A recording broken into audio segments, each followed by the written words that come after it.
مرحبا، أنا عريفة بسيسو، واليوم أنا بورلد بلاك بيلت سنتر بدبي.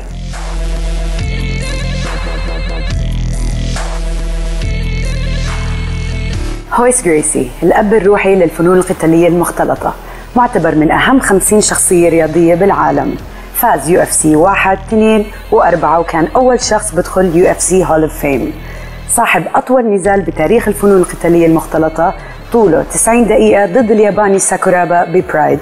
عنده 11 فوز متتاليين بالإخضاع بالUFC، وهو الوحيد بالعالم اللي فاز 4 نزالات بليلة واحدة.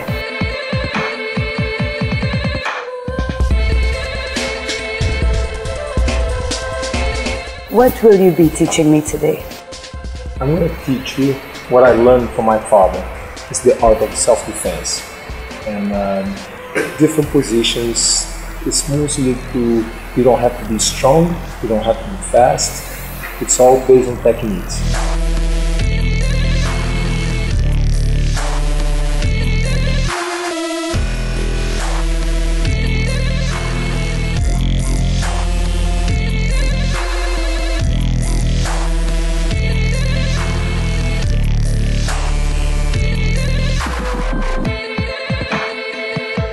Let's assume that the opponent is always bigger and stronger.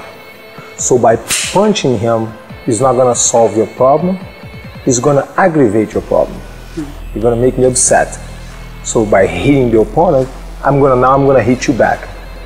You see, so a self-defense is you have to be able to get away.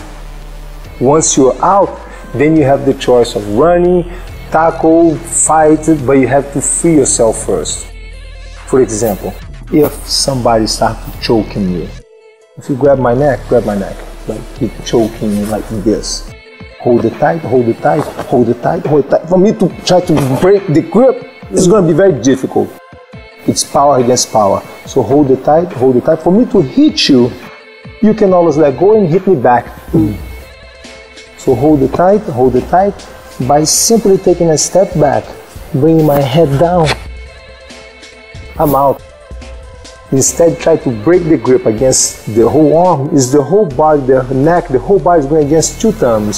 So if I'm choking you, put your chin down, take a small step back, yes, now bring your head down. Right, once you're free, now you can hit, you can run, you can tackle. Again, please. So if you're standing there, and the person, the man decides to choke you, grabs you by the neck, he's choking you, right? There you go, simple. Then once you're free, you can hit him. So again, if I grab you by the neck, chin down, stop right there. Protect your neck. The minute you grab, as soon as you protect your neck is instinct. Come on, don't do that to me, please. Leave me alone. Put your hands up. Pretend you're afraid of me. Yes. Step back. And out you go, right? Once you're free, now you can hit, you can run. I'm not going to teach you how to fight somebody bigger and stronger. I'm going to teach you how to defend yourself. Right, there you go.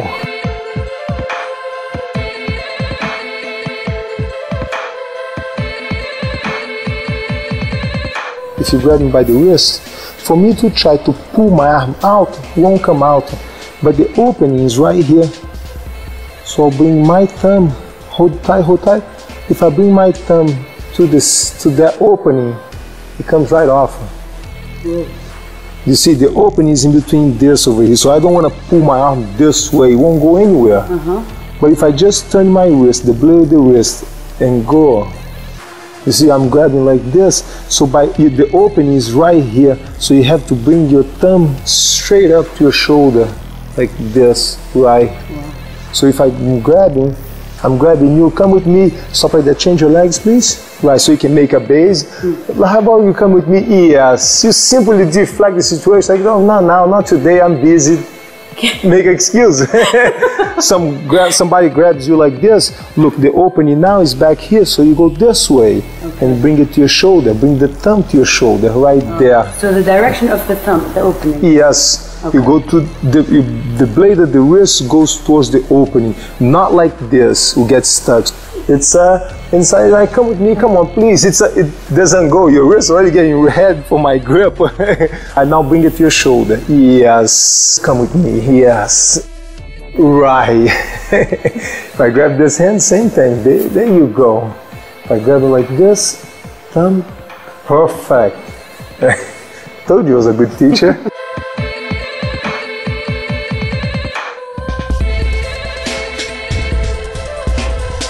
Very common that a person will grab by the neck one hand.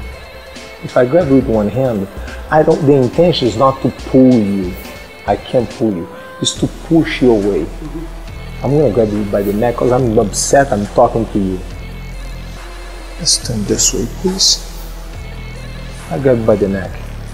Both hands grab my wrist like this, open hand. Will be like this. Okay. Open hand. Just grab my wrist. This arm down, this arm up. So you protect yourself in case if I decide to hit you with this hand. I only have this hand free to hit you. So you grab my wrist, take a step back with this foot. Right? Now take a step with this foot all the way over there. And the elbow goes over my arm right there into an arm lock. Please. I am not trying to hold the tight, hold my neck tight. You take your hand off. No. I am confirming your grip.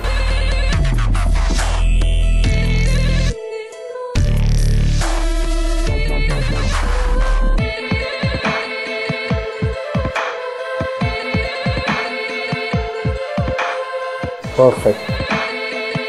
I don't believe in good student or bad student. I believe in good teachers and bad teachers. Since I consider myself a good teacher, she will learn. But she's an athlete.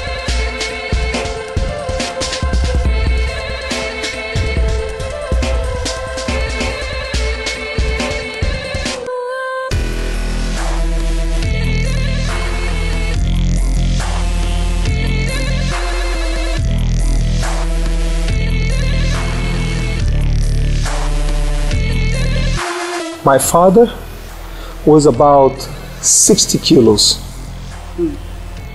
He learned by watching. He couldn't do it because he didn't have strength. He couldn't do a push-up.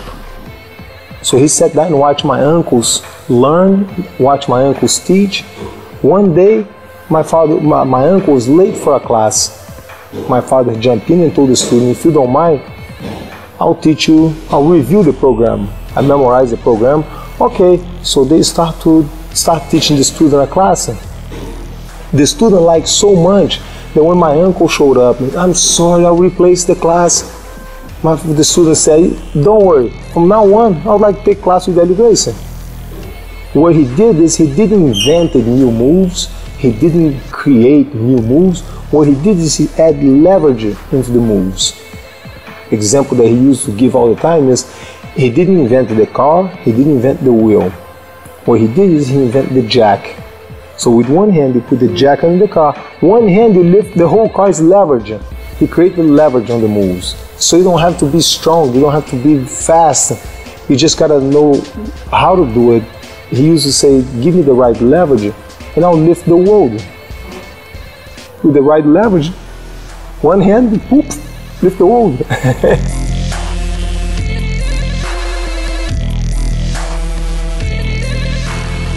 Hip up, there you go. Perfect. I'm gonna choke you now. Right, okay. Spin like comes over my head. Beautiful.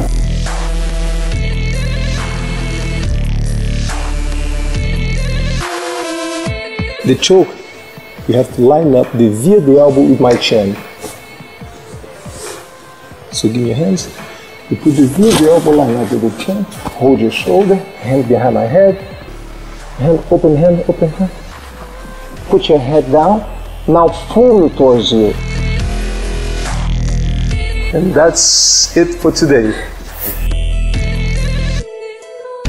If you weren't doing what you are currently doing, what do you picture yourself as? Anything I would be the number one.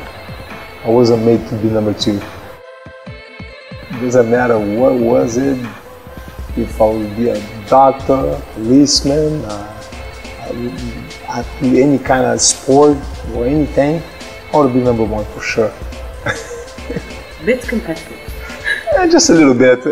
Are your children as competitive as you? Did you instill that in them? Or do you think you're born with it? It's on the DNA. We're born with it. It's always. You said that your mind is your most difficult opponent. How do you train your mind, or how can someone train their mind? It's a question of knowledge. You gotta know what you're doing. If you go to Brazil, you're gonna be panicking because you don't speak Portuguese. So you're gonna be like, oh my God, what if I get there and nobody speaks my language and I can't understand, and what if they start talking, and you start thinking, it's your mind. But if you know, it's easy. So it's all about knowledge. Be prepared.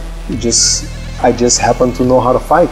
I'm not special, not stronger, not faster than anybody. They're better looking, but they're mostly fighters out there. But I just know how to fight. First thing to win a fight, you gotta know what you're doing. Because if you don't know, you have no business in the ring, in the cage. Same thing with boxing. You don't know how to box, hey, what are you doing here? You're gonna get knocked out fast. Second thing is endurance. You gotta be able to last. You can have the fastest car in town, the most powerful car. Without petrol, without gas, you're not going anywhere. Your neighbor have a scooter, he's gonna go forever, much farther than you. So you have to know what you're doing, you have to have endurance, then you have to have power. Speaking of endurance, when you were fighting, there was no time limit, or weight limit. So how do you prepare for a fight that could last 90 minutes? It's knowing when to rest during the fight. It's knowing I don't rely on strength, so I don't burn out. Instead, the guys that use a lot of strength, they burn out much faster. I keep a pace, like a marathon runner. He's not the fastest in the 100 yards, the 100 meters, but he'll run forever. You see, I went for a run one time just to see how far. I never ran a marathon, just to see how far I can run. 41 miles later, I stopped. I told my strength coach, I got cramps on my legs. I can't run out of foot. I gotta step. Call the car. Favorite city? Ooh, now we're talking over here. That's a hard one to answer. I can't choose just one. Rio, not in order, but Rio. Hawaii, Australia, not in order, but I enjoy it. I like those. Favorite food?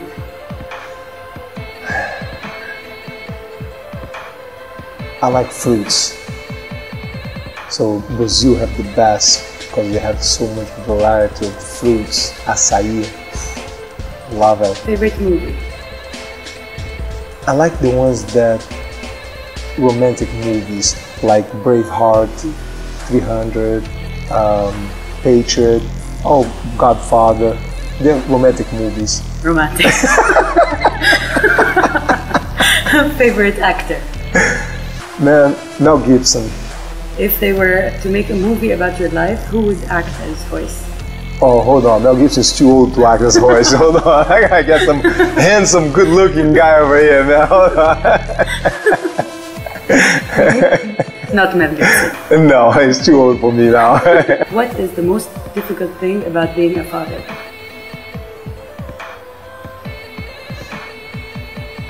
I don't find it difficult. It's not exactly difficult because I'm different. I tell my kids, if you're not getting yourself in trouble, I can't do my job. I encourage them, so go get yourself in trouble so I can get you out of trouble. That's my job. I'm here to get you out of trouble. Describe a perfect day. Perfect day. Get up in the morning, eat some açaí for breakfast, go to the beach, paddleboard, come back, train, some BJJ, take the kids to the beach, eat something, some sushi for lunch with the kids, hang out with them at the beach, come back, go train at night, and then watermelon juice for dinner. Can timing be taught? Timing, I mean, what I mean is experience. Like an amateur boxer and a professional boxer, what's the difference? One have a better timing than the other because he's been practicing longer, maybe because he understands the movements better, he can see the moves coming to him and move better than the guy that doesn't know, he doesn't see as well. So in everything, in all the sports, that's what makes one athlete better than the other, is timing. He can see it coming to him, he can see the punching come at you in slow motion. While me, the person punches me, I'm gonna see it coming super fast. It's like, whoa, man, it's coming fast. For you, person punching you, the same person throw a punch at you, you can see a slow motion coming, so it's timing. That's the difference between one athlete and another. Can that be taught? Yes, it can be taught. It takes time. It's not a one class, it's not one day. Like anything, it's you gotta learn, you gotta practice. There's a lot of talented people out there. There's a lot of tough guys out there. But without the discipline to get up and practice, they're not gonna stay on top forever. How do you conquer fear? What is fear? Fear doesn't exist. It's a product of your imagination. Different than danger. It's danger to do some stuff, crazy danger to do some stuff. But the fear doesn't exist. It's what you think, what you imagine. You think that the opponent's gonna come out, is gonna beat you, is gonna hit you so hard. What if the opponent never show up? So you're creating a problem inside your head that doesn't exist. Once you understand that, my toughest opponent is my imagination. That's what I tell everybody. I imagine my opponent, it's much taller, much bigger, 100 kg bigger than me. But that was your opponent. It's pretty much, but I imagine them with 4 arms, 4 legs, with 2% body fat, who hit a hole through the wall if they punch the wall, who knock the columns out with a kick. So if they kick my legs, forget it, I'm gonna be crippled for the rest of my life. If they punch my chest, will make a hole through. I imagine that. But I'm not afraid of them. I just find the solution. I train. How would I deal with such an opponent? You see, I'll find a solution. Now it's not a fear. Fear doesn't exist. Fear of what? Of he's gonna break my neck and I'm gonna be in a wheelchair for the rest of my life? Okay, let's do it. Fear of dying? I told you I had a good life. I'm good to go. Let's do it. I'll die happy. Let's do it. So fear doesn't exist. It's a product of your imagination. What's the most dangerous situation you have ever been in? I think when I got married. Fill in the blank for Royce Gracie is? Very simple. Down to earth, nothing bothers. Cares about everybody. Want to help everybody. And enjoy life. Thank you so much for doing this. You're welcome. Thank you. 2, 1, go. Royce Gracie. Royce Gracie معتبر كمان مرة. She's me. Line up the vid. Okay.